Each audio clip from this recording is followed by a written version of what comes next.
Good morning to all of you. Today I will give you an introduction about the embryo development. So what is happening?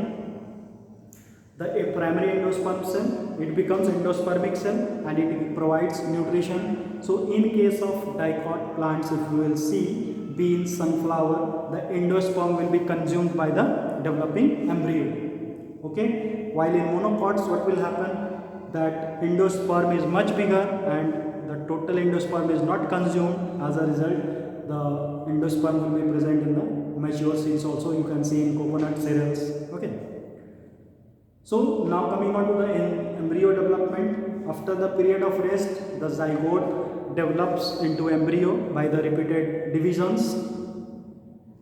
And during the initial stage, there is no clear division, no distinction between the monocot and the dicot. Okay, embryo. But in later stage, what you will see? There is difference. There is embryo which is consisting of radicle in a stem, then the embryo root-like radicle, then you will have radicle and plumule. Radicle develops into root and plumule develops into shoot. And there will be two cotyledons. In case of dicot, there will be two cotyledons, but in case of monocot, so suppose it is this.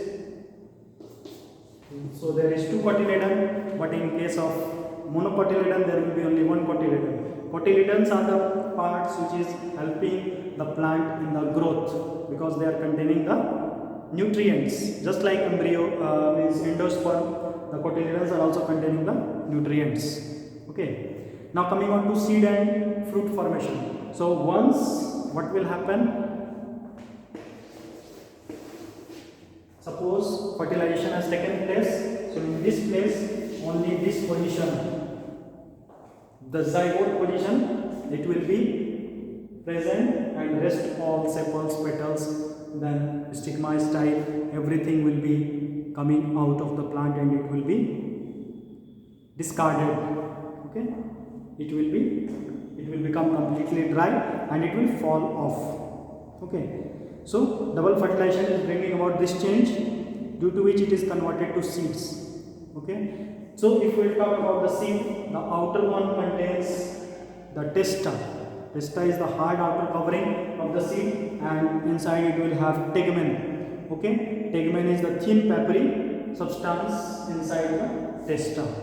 Okay. Now coming on to the fruit.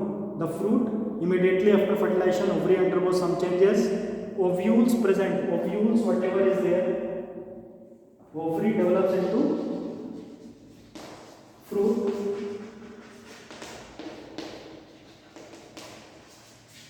and ovule develops into seed. Okay. The ovary wall thickens and ripen and the pericarp will be there. So if we will talk about the fruit, there are three layers. Outer one will be called epicarp, middle one will be called endocarp. Endocarp will be out, inner one, middle one will be mesocarp, and inner one will be endocarp. So these three parts will be differentiated: epicarp, mesocarp, endocarp. And study of fruits is called pomology. Okay. Now if you will talk about the seed, you will have seed coat, embryo, cotyledon. So seed coat is the outer part of the seed and it is protecting the inner contents from the outside environment.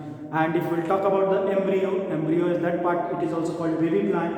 Embryo, due to the embryo only the new plants will be developing. From the embryo is only responsible for maintaining the shape and giving its radicle and plumule. The radicle and plumule, whatever it is being formed, that is forming by embryo.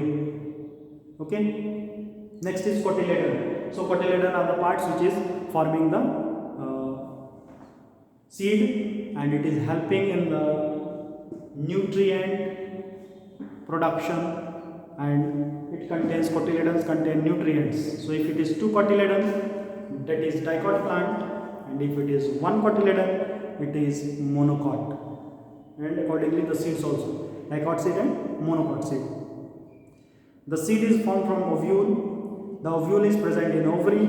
The ovary becomes true fruit, means if the fruit is only formed from the ovary, then it is true fruit.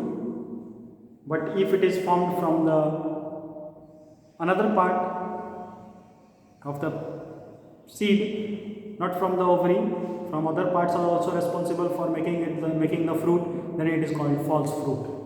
Okay, the ovule has one or more protective covering, that is called integument. It is the protective covering. Integument has small opening on the one side, that is the micropyle. Inside micropyle, nucellus is there. Nucellus is mass of food laden cells. Nucellus is also just like endosperm. Endosperm, nucellus and cotyledon, all the functions are same, means they contain the nutrients if present. Further inside the nucellus, it is the embryo sac, and inside the embryo you will have embryo. The zygote is turning into embryo. So the dividing phase of zygote, whenever the zygote will divide, it is known as embryo.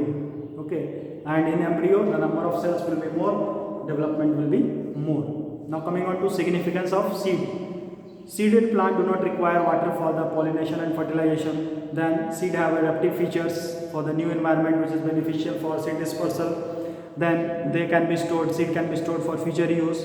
They can have reserve food material for the nourishment of the young plant. Then if we will talk about the fruit protects the seed and from improper climate and climatic conditions, insects, etc., etc.